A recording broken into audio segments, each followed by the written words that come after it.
بسم اللہ الرحمن الرحیم۔ السلام علیکم ورحمۃ اللہ وبرکاتہ۔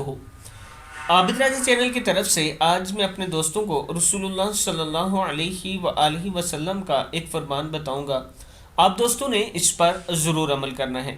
رسول اللہ صلی اللہ علیہ وآلہ وسلم نے فرمایا کہ جو انسان کسی چڑیا یا اس سے بھی چھوٹے کسی جانور کو بے مقصد اور ناحق قتل کرتا ہے تو اللہ تعالیٰ بروز قیامت اس کے بارے میں باز پرس کرے گا۔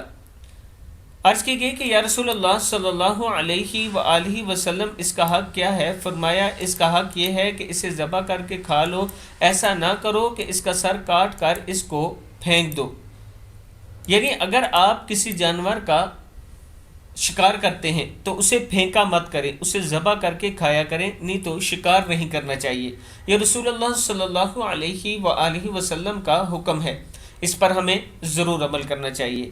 آپ دوستوں نے اس ویڈیو کو آگے ضرور شیئر کرنا ہے۔ السلام علیکم ورحمۃ اللہ وبرکاتہ۔